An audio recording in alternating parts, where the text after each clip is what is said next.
दोस्तों, आज से हम लोग मॉडर्न इंडियन हिस्ट्री का एक सीरीज़ शुरू कर रहे हैं जिसका कालखंड 1757 से 1857 तक का है। इसकी शुरुआत हम लोग भारत में यूरोपीय कंपनीज के आगमन से करेंगे। आप में से बहुत से लोग ये जानते होंगे कि भारत में यूरोपीय कंपनी 16th-17th सेंचुरी में मुख्यतः 4 देशों से आई थी। ये देश थे पुर्तगाल, डच, ब्रिटिश और फ्रांसीसी। सबसे पहले आने वालों में पुर्तगाली थे, उसके बाद डच आए, ब्रिटिश ईस्ट इंडिया कंपनी आई और अंत में फ्रेंच ईस्ट इंडिया कंपनी आई। इन चारों देशों की कंपनियों ने भारत के साथ व्यापारिक गतिविधियां चालू की।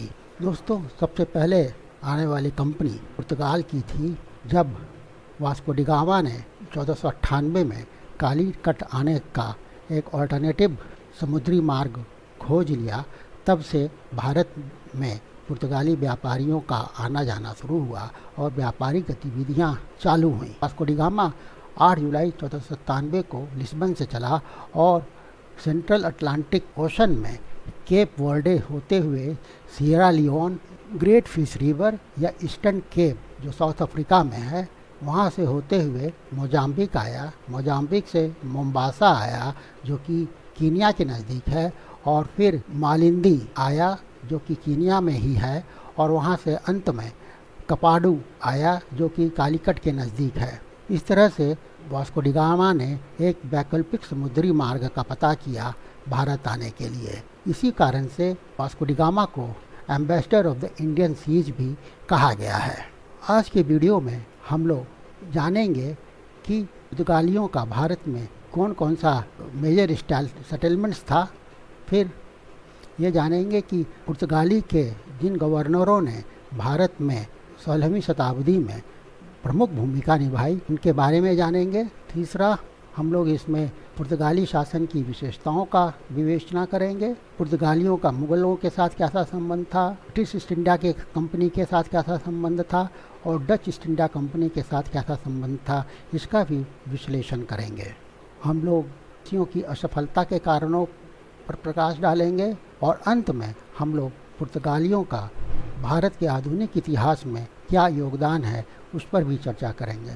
तो चलिए हम लोग वीडियो को शुरू करते हैं। मैं मनीष कुमार हूँ, आप सभी का मेरे चैनल पर स्वागत है। सबसे पहले हम लोग यह देखेंगे कि क्या 15वीं-16वीं शताब्दी के पूर्व भी भारत का व्यापारिक संबंध यूरोपीय देशों के साथ था अथवा नहीं।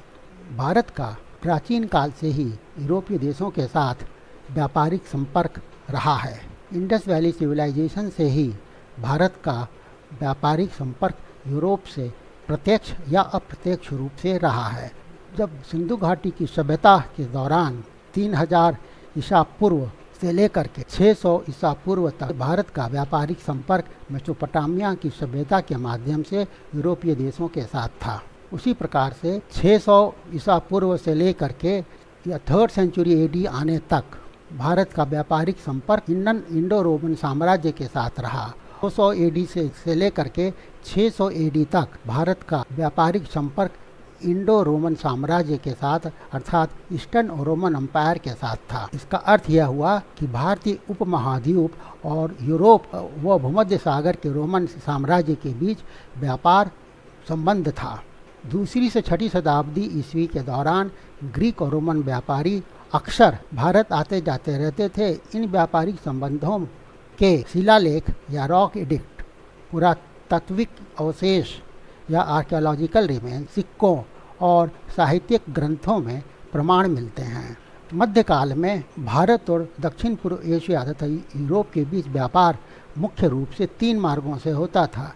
पहला मार्ग फारस की खाड़ी से होते हुए इराक और तुर्की तक, फिर ज़मीनी रास्ते से जाता था और फिर समुद्र के रास्ते से वेनिस और जेनेवा तक जाता था। दूसरा मार्ग रेड सी से या लाल सागर से होते हुए मिस्र के अलेक्जेंड्रिया नामक स्थान तक पहुंचता था। फिर वहां से भूमार्ग से कुछ दूरी कवर करके फिर मेडिटेरेनियन सी या भूमध्य सागर के रास्ते जेनेवा और वेनिस जाता था। तीसरा मार्ग था नॉर्थ वेस्ट में या उत्तर पश्चिम में, जो कि कम इस्तेमाल में था, लेकिन यह रास्ता उत्तर पश्चिम सीमा के दर्रों से होकर सेंट्रल एशिया, रूस और बाल्टिक क्षेत्र से गुजरता था। व्यापार के एशियाई हिस्से पर अरब व्यापारियों का नियंत्रण था, जबकि भूमध्य सागरीय और यूरोपीय हिस्से पर इटली के व्यापारियों का एकाधिकार था।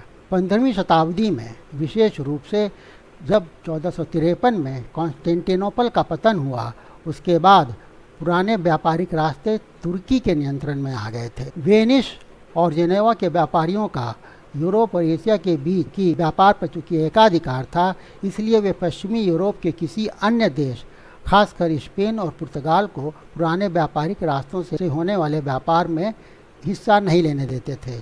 इसीलिए वास्को डी गामा को वैकल्पिक रूट की खोज करनी पड़ी। मध्यकाल में 600 से लेकर 1200 ईस्वी तक जेनेवा और वेनिस के व्यापारियों के साथ भारत का व्यापारिक संपर्क रहा। उसी प्रकार से 1200 से 1500 के बीच भी जेनेवा और वेनिस के व्यापारियों के साथ भारत का व्यापारिक संपर्क बना रहा। अब हम लोग ये देखेंगे कि भारत में कौन से महत्वपूर्ण ट्रेडिंग सेटलमेंट पुर्तगालियों ने स्थापित किए थे। पुर्तगालियों ने 16वीं शताब्दी के दौरान भारत के तटीय इलाकों में कई जगहों पर अपनी बस्तियां बसाई थीं। पुर्तगालियों की मुख्य बस्तियां भारत में मालाबार क्षेत्र में कालीकट, कोचिन, कन्नूर, क्विलोन, चालियम, राचोल, गंगनूर, मैंगलोर, होनावर और भटकल था। जबकि पश्चिमी तट पर चौल 16वीं सदी के दूसरे दशक में पुर्तगालियों ने फैक्ट्री की स्थापना की थी। दीव, बेसिन, सूरत, दमन और भावनगर में पुर्तगालियों ने अपनी बस्तियां स्थापित की थी। पूर्वी तट पर नागापट्टनम, पुलिकट, संथोम या मैलापुर, टुटिकोरिन और मछलीपट्टनम में पुर्तगालियों की बस्ती थी। जबकि बंगाल में हुगली, सतगांव, बाडेल और चटगांव में पुर्तगालियों ने अपनी बस्ती स्थापित करी थी। और उत्तर पश्चिम में कैम्बे या खंबात की खाड़ी मुख्य बंदरगाह था। यह मलक्का से आने वाले उस रास्ते पर स्थित था जो कालीकट, लाल सागर और फारस की खाड़ी के बंदरगाहों को भूमध्य सागर के इलाकों से जोड़ता था। इस प्रकार मालाबार, कोंकण और उत्तर पश्चिम भारत का पूरा तटीय इलाका पुर्तगाली सत्ता के अधीन में था। अब हम लोग यह देखेंगे कि भारत के किन पुर्तगीज गवर्नर ने 16वीं शताब्दी में पुर्तगाल की स्थिति को मजबूत करने में प्रमुख भूमिका निभाई। इसमें सबसे पहला नाम वास्को डी गामा का है, जो कि 1502 में एक बार पुनः भारत आया था गवर्नर के रूप में और उसने यहाँ पर पुर्तगाली शासन की नींव डाली। उसके बाद जो प्रमुख गवर्नर था वह था फ्रांसिस्को डी अल्मेडा, जिसका कार्यकाल 1505 से 1509 ईस्वी के बीच में था। उसने कोचीन में फोर्ट मैनुअल को मजबूत किया और एंजेदिवा में एक किला बनवाया। उसने ब्लू वाटर पॉलिसी का अनुसरण किया। इसके अंतर्गत उसका मकसद अरब सागर और हिंद महासागर में एकमात्र व्यापारिक शक्ति के तौर पर पुर्तगाल का दबदबा बनाए रखना था। वह भारतीय भूख भूमि पर किले बनाने की बजाय पुर्तगाली नौसेना की ताकत को बढ़ाना चाहता था। अल्मेडा ने हिंद महासागर और लाल सागर में व्यापार पर अरब एकाधिकार के खिलाफ एक व्यवस्थित हमला किया। उसने अरबों को दीव की लड़ाई में पराजित किया फरवरी 1509 में। इसके बाद तो पूर्ण गवर्नर बन के आया वह था अल्फांसो डी अल्बुकर्क, जिसका कार्यकाल 1509 से 1515 तक था। अल्बुकर्क की बहुत पहली बड़ी उपलब्धि फरवरी 1510 में बीजापुर के आदिल शाही सुल्तान को हरा करके गोवा जीतना था। उसने विजयनगर के श्री कृष्ण देव राय से भटकल पर भी कब्जा किया और भारत के मूल निवासियों के साथ अंतर्विवाह की नीति शुरू की और इस प्रकार पुर्तगालियों की जनसंख्या को भारत में बढ़ाने का काम किया। उसे यह भी एहसास था कि पुर्तगालियों को भारतीय व्यापार पर अगर एकाधिकार बनाए रखना है तो पुर्तगालियों को अदन, होर्मुज और मोलक्का को भी अपने नियंत्रण में लेना होगा। वह होर्मुज 1515 में और मोलक्का 1511 में पर कब्जा करने में सफल तो हुआ, लेकिन अदन पर वह कब्जा नहीं कर सका। इसके बाद निकोलो डी कुन्हा महत्वपूर्ण गवर्नर पुर्तगालियों की ओर से था, जिसका कार्यकाल 1529 से लेकर के 1538 तक था। नीनो द कुन्हा ने मद्रास के पास संथोम और बंगाल में हुगली में बस्तियां बसाकर पुर्तगाली प्रभाव का विस्तार जारी रखा, जिससे पूर्वी तट पर व्यापार को बढ़ावा मिला। 1530 में गोवा को पुर्तगाली क्षेत्र की राजधानी बनाया गया। 1534 में पुर्तगालियों को बंगाल के सुल्तान से सतगांव और चटगांव में फैक्ट्रियां बनाने की अनुमति प्राप्त की। कोचिन भारत में पुर्तगालियों की शुरुआती राजधानी थी, जिसे बाद में कुन्हा ने गोवा स्थानांतरित कर दिया। 1534 में ही बॉम्बे या बॉम्बैया पर भी कब्जा किया गया। 1535 में दीव और बेसिन पर पुर्तगालियों ने अधिकार स्थापित किया, गुजरात को पराजित करके। इसके बाद डी कैस्ट्रो गवर्नर होकर आया। उसने भी भारत में पुर्तगाली शासन को व्यवस्थित किया और उसको मजबूत किया। रेडोंडो भी एक प्रमुख गवर्नर होकर आया, जिसका कार्यकाल 1549 से 1554 तक था। उसने भी पुर्तगालियों की शासन व्यवस्था भारत में मजबूत की। अब हम लोग पुर्तगालियों के शासन की विशेषताओं के ऊपर संक्षेप में चर्चा करेंगे। इनकी सबसे पहली विशेषता थी कार्टाज। पुर्तगाली जल क्षेत्र में यात्रा करने के लिए प्रत्येक एशियाई जहाज को किसी पुर्तगाली बंदरगाह पर सीमा शुल्क अदा करके या वहां अपना एक अस्थायी प्रतिनिधि रखकर कार्टाज प्राप्त करना अनिवार्य था। यदि किसी जहाज के पास यह पास नहीं होता था तो वह उसमें जो शर्तें लिखी थी, अगर उसका उल्लंघन करता था तो गश्त कर रहे किसी भी पुर्तगाली अधिकारी द्वारा उसे जब्त किया जा सकता था। विशेष रूप से आपत्तिजनक बात यह थी कि प्रत्येक पास पर वर्जिन मेरी और ईसा मसीह के चित्र मुद्रित थे।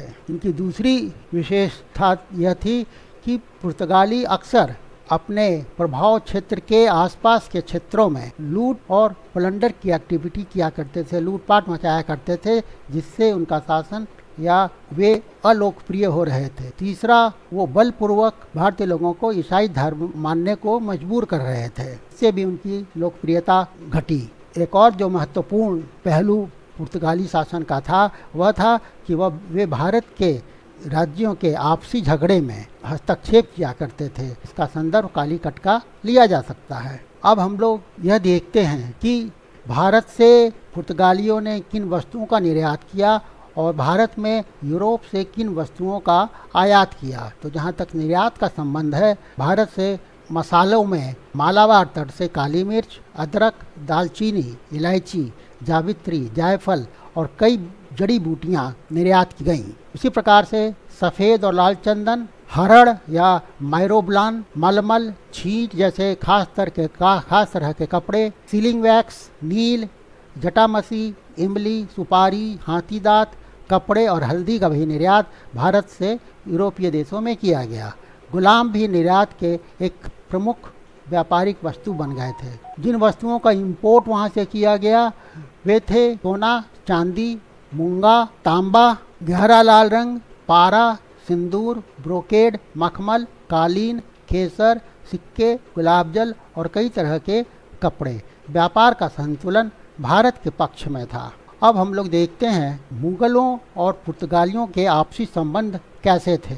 अकबर के शासनकाल तक मुगलों और पुर्तगालियों के संबंध काफ़ी सौहार्दपूर्ण थे।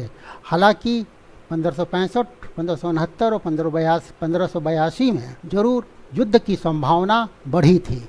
दोनों के बीच सौहार्दपूर्ण संबंध होने का कारण भी था। पुर्तगाली मुगलों की सैन्य शक्ति से भली भांति परिचित थे और उसी प्रकार अकबर भी अर्थात मुगल भी पुर्तगालियों को नाराज नहीं करना चाहते थे, क्योंकि वे मक्का के मुस्लिम पवित्र स्थल तक जाने वाले समुद्री मार्गों को नियंत्रित करते थे। मुगल न केवल हज यात्रियों के संरक्षक बल्कि प्रायोजक भी बनना चाहते थे। इसके अलावा मुगलों का यह डर था कि अभी पुर्तगालियों की दुश्मनी उन्हें मराठों के साथ मिला सकती है और गोलकुंडा और बीजापुर के साथ भी वे मुगलों के विरुद्ध षड्यंत्र कर सकते हैं। 1565 और 1569 में जो मुगलों के साथ युद्ध की संभावना थी वह संभावना टल गई और 1573 में अकबर और पुर्तगालियों के बीच पहली बार आमना सामना हुआ, जब अकबर ने गुजरात के ऊपर विजय प्राप्त की। लेकिन उसके बाद भी दोनों के बीच संबंध सौहार्दपूर्ण ही बने रहे। 1582 में जब अकबर की बुआ गुलबदन बेगम मक्का की यात्रा पर थी और सूरत में कारताज का इंतजार कर रही थी तो उन्होंने वलसाड पुर्तगालियों को उपहार में दे दिया। हालांकि जब वह हज से लौटी तो उन्होंने मुगल सेना से वलसाड वापस लेने को कहा, लेकिन पुर्तगालियों की सेना ने ऐसा नहीं होने दिया। लेकिन इसके बाद भी मुगलों का और पुर्तगालियों का संबंध खराब नहीं हुआ। जहांगीर के शासनकाल में जरूर पुर्तगालियों के साथ मुगलों का संबंध बिगड़ने लगा, खासकर तब जब अंग्रेज व्यापारी प्रतिनिधि व्यापारिक रियायतों के लिए मुगल दरबार में आए। पुर्तगालियों ने जहांगीर पर दबाव डालने की कोशिश की कि वे ऐसी कोई रियायत ना दें, हालांकि जहांगीर ने उनकी बात नहीं मानी। 1613 में एक दुर्भाग्यपूर्ण घटना हुई तो क्वीन मदर के मुगल जहाज रहीमी से बहुत ज़्यादा कारताज शुल्क करीब 1 लाख ममूदी की मांग की गई, जिसे बाद में 1000 रियाल पर तय किया गया। फिर भी पुर्तगाली जहाज को ले गए। से दोनों के संबंध खराब होने शुरू हो गए थे। शाहजहां के शासनकाल में स्थिति और खराब हो गई जब 1630 में पुर्तगालियों ने मुगलों के 2 व्यापारिक जहाज़ों पर कब्जा कर लिया, पर यह किसी युद्ध में परिणत नहीं हुआ। पर 1632 में शाहजहां ने पुर्तगालियों के खिलाफ कार्रवाई की, क्योंकि वे हुगली में गैरकानूनी गतिविधियों में शामिल थे। 1638 में दक्कन के गवर्नर के तौर पर औरंगजेब ने दमन पर हमला किया, लेकिन नाकाम रहा। 1692 में मताबर खान ने, जबकि औरंगजेब शासक बन चुका था, तब हमला किया, लेकिन औरंगजेब के हस्तक्षेप के बाद लड़ाई रुक गई। इस प्रकार से मुगलों और पुर्तगालियों के बीच संबंध शासन के अंत होते होते खराब हो गए थे। पुर्तगालियों का अंग्रेजों के साथ कैसा संबंध था? 1580 और 1640 के बीच पुर्तगाल स्पेन के नियंत्रण में था। इंग्लैंड और स्पेन के बीच दुश्मनी चल रही थी, जिसका मतलब था कि अंग्रेजों और पुर्तगालियों के बीच भी दुश्मनी थी। 1604 में स्पेन के साथ हुई संधि से इंग्लैंड और स्पेन के बीच दुश्मनी तो खत्म हो गई, लेकिन पूरब में पुर्तगालियों के साथ व्यापारिक स्पर्धा जारी रही। भारत में अंग्रेजों की व्यापारिक गतिविधियों में पुर्तगाली बहुत बड़े बाधक थे। उन्होंने ही जहांगीर को अंग्रेजों को व्यापारिक विशेषाधिकार देने से रोका था या रोकने का प्रयास किया था। पुर्तगालियों के विरोध को खत्म करना जरूरी था, इसलिए अंग्रेजों ने पुर्तगालियों को 1612 में सूरत के पासवाली में, फिर 1614 में पुर्तगाली नौसेना को हराया और पूरे मुगल साम्राज्य में व्यापार करने और फैक्ट्रियां स्थापित करने का फरमान हासिल करने में कामयाब हुए। सर थॉमस रुक की सफलता के कारण 1620 में पुर्तगालियों के साथ एक भीषण नौसैनिक लड़ाई फिर से हुई, जिसमें अंग्रेजों की फिर से जीत हुई। इसके बाद पर्सिया की मदद से अंग्रेजों ने होर्मुज के महत्वपूर्ण पुर्तगाली व्यापारी केंद्र पर भी कब्जा कर लिया था। 1630 में मद्रिद की संधि के साथ व्यापारिक दुश्मनी कम तो हुई, लेकिन पूरी तरह खत्म नहीं हुई। गोवा के पुर्तगाली गवर्नर और अंग्रेज सूरत फैक्ट्री के अध्यक्ष के बीच एक समझौता हुआ, जिसमें पुर्तगालियों और अंग्रेजों ने आपसी व्यापारिक शांति को गारंटी दी। जब 1640 में पुर्तगाल स्पेन से आज़ाद हुआ तो इंग्लैंड और पुर्तगालियों के बीच संबंध बेहतर हुए। पुर्तगालियों ने पूरब में व्यापार करने के अंग्रेजों के अधिकार को स्वीकार किया।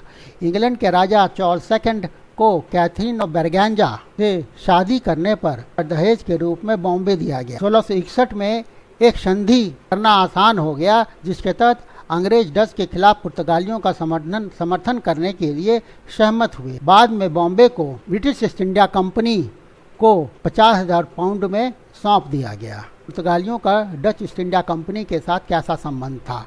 डच लोगों ने भारत और पूरब के पुर्तगालियों को बाहर निकालने की नीति अपनानी शुरू की। उनकी नीति 2 उद्देश्यों से प्रभावित थी।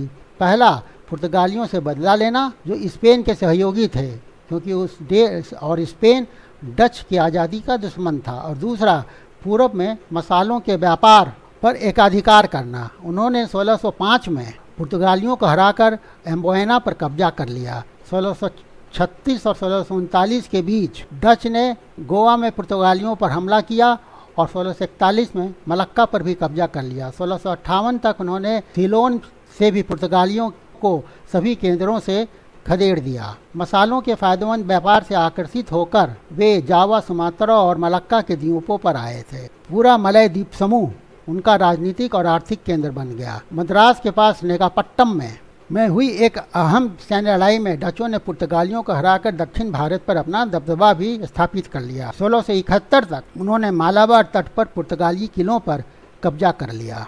अब हम देखते हैं कि पुर्तगालियों के असफल होने के क्या कारण थे। पुर्तगालियों की असफलता के कई कारण थे। पहला कारण तो यह था कि 16वीं सदी में कुछ गवर्नर को छोड़ दिया जाए तो अधिकांश गवर्नर कमज़ोर थे और कम काबिल थे, जिसके कारण भारत में पुर्तगाली साम्राज्य का पतन हुआ। दूसरा, पुर्तगाली धार्मिक मामलों में असहिष्णु थे। वे स्थानीय लोगों का ज़बरदस्ती ईसाई धर्म में धर्मांतरण करवाते थे। इस मामले में उनका रवैया भारत के लोगों को नापसंद था, क्योंकि यहाँ धार्मिक सहिष्णुता का नियम था। पुर्तगाली प्रशासन का मुख्य उद्देश्य स्वयं के लिए धन कमाना था, जिससे भारत के लोग उनसे और दूर हो गए। वे अमानवीय क्रूरता और अराजकता में भी शामिल थे। वे समुद्री डकैती और लूटपाट करने से भी नहीं हिचकिचाते थे। इन सभी कामों के कारण पुर्तगालियों के प्रति लोगों का रवैया दुश्मनी से भरा हो गया। 15वीं और 16वीं सदी के पहले भाग में पुर्तगाली और स्पेनिश लोग अंग्रेज़ों और डच लोगों से बहुत आगे निकल गए थे, लेकिन 16वीं सदी के उत्तरार्ध में इंग्लैंड, हॉलैंड और बाद में फ्रांस, ये सभी उभरती हुई व्यापारिक और नौसैनिक शक्तियाँ थीं। इन लोगों ने विश्व व्यापार पर स्पेन और पुर्तगालियों के अधिकार के खिलाफ ज़बरदस्त संघर्ष किया। इस संघर्ष में पुर्तगाली और स्पेनिश हार गए। इससे भारत में उनकी शक्ति कमज़ोर हो गई। इसके अलावा मुगल साम्राज्य की ताकत और मराठों की बढ़ती शक्ति ने भी पुर्तगालियों को भारत में लंबे समय तक अपना व्यापारिक एकाधिकार बनाए नहीं रखने दिया। उदाहरण के लिए लगभग 1631 ईस्वी में बंगाल में मुगल सत्ता के साथ उनका टकराव हुआ और उन्हें हुगली में अपनी बस्ती से खदेड़ दिया गया। पुर्तगालियों ने लैटिन अमेरिका में ब्राज़ील की खोज की और भारत में अपने क्षेत्रों की तुलना में वहां ज़्यादा ध्यान देना शुरू कर दिया। जब लगभग 1580 ईस्वी में पुर्तगाल स्पेन के नियंत्रण में आ गया तो स्पेन के हितों को पुर्तगाल के हितों से ज़्यादा प्राथमिकता दी गई, जिससे पुर्तगाल के हित नज़रअंदाज हो गए। अब हम लोग पुर्तगालियों के भारत के इतिहास में क्या योगदान रहा है उस पर चर्चा करेंगे। भारत में खासकर पश्चिमी तटों पर पुर्तगालियों का सामाजिक, आर्थिक और सांस्कृतिक प्रभाव काफ़ी रहा। उन्होंने भारतीय शब्दावली को समृद्ध किया, इंडियन वोकैबुलरी को इनरिच किया और चिकित्सा के क्षेत्र में प्रगति की। पुर्तगाली विद्वान गार्सिया दा ओर्टा ने भारत में औषधीय पौधों पर पहली किताब लिखी। किसी यूरोपीय लेखक द्वारा भारतीय औषधीय पौधों पर पहला वैज्ञानिक काम 1563 में गोवा में छापा गया था। भारत में प्रिंटिंग प्रेस लाने का श्रेय भी पुर्तगालियों को जाता है, जिसकी शुरुआत 1557 में जो रॉड्रिक्स ने की। पहली किताब इंडियन मेडिसिनल प्लांट में, जैसा कि हमने अभी बताया, 1563 में प्रकाशित हुई थी। उन्होंने मसालों और मलमल जैसे भारतीय सामानों के लिए वैश्विक बाजार खोला। पुर्तगाल ने तटीय भारतीय क्षेत्रों के साथ व्यापार बढ़ाने में अहम भूमिका निभाई, जिससे अभूतपूर्व विकास हुआ। पुर्तगालियों की मदद से भारत में यूरोपीय देशों और चीन से कई तरह के सामान आने लगे। भारत में तंबाकू की खेती शुरू करने का श्रेय भी पुर्तगालियों को जाता है। पुर्तगाली भारत में आलू, टमाटर, मक्का, पपीता, मूंगफली, अमरूद, एवोकाडो, तंबाकू और मिर्च जैसी फसलें लेकर आए थे। यह फसलें भारतीय खाने का अहम हिस्सा बन गई हैं। फर्मेंटेशन, खमीर उठाने की तकनीक भी पुर्तगालियों की ही देन है। पुर्तगालियों ने ईस्ट से फर्मेंटेशन की तकनीकें शुरू की, जिससे भारत में खमीर वाली ब्रेड बनने लगी। भारत के खान पान पर भी पुर्तगालियों का असर देखा जा सकता है। पुर्तगाली भारतीय खाना पकाने की शैली में वाइन लेकर आए और अलग अलग तरह के सिरके या विनेगर का इस्तेमाल प्रिय बनाया। अल्फांसो आम भी भारत में लाने का श्रेय पुर्तगालियों को है। ग्राफ्टिंग तकनीकों के जरिए अल्फांसो आम को विकसित कर पुर्तगालियों ने किया और इसे वाइसराय के नाम पर रखा गया। पुर्तगाली ही भारत में काजू लाए, जिसका इस्तेमाल अब मिठाइयों को सजाने, स्नैक्स बनाने और लोकप्रिय शराब फेनी बनाने में किया जाता है। पुर्तगालियों ने सैन्य और नौसेना में भी अपना योगदान दिया। पुर्तगालियों के आगमन ने न केवल यूरोपीय युग की शुरुआत की, बल्कि समुद्री शक्ति के उदय का भी संकेत दिया। अपने जहाज़ों को तोपों से लैस करके पुर्तगालियों ने बल प्रयोग करके व्यापार पर एकाधिकार स्थापित करने की दिशा में शुरुआती कदम उठाए। जमीन पर पुर्तगालियों ने स्पेनिश तरीके पर आधारित पैदल सेना समूहों को ड्रिल के द्वारा प्रशिक्षित करने की प्रणाली शुरू की। मैरीटाइम टेक्नोलॉजी में भी उनका महत्वपूर्ण योगदान था। पुर्तगाली उन्नत समुद्री रणनीतियों में माहिर थे। उनके मजबूत मल्टी डेक या कई मंजिल जहाज़ों को अटलांटिक की तेज हवाओं का सामना करने के लिए डिजाइन किया गया था, न कि नियमित मानसून के साथ आगे बढ़ने के लिए। इसका नतीजा यह हुआ कि वे अधिक हथियार ले जा सकते थे।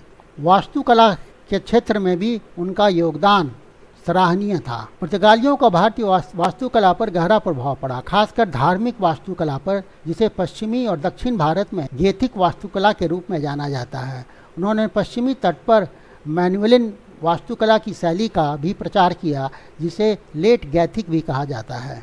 साथियों, अगर यह विश्लेषण आप सभी को अच्छा लगा हो तो इसे लाइक करें, ज़्यादा से ज़्यादा शेयर करें, अपनी राय दें और चैनल को सब्सक्राइब करना ना भूलें।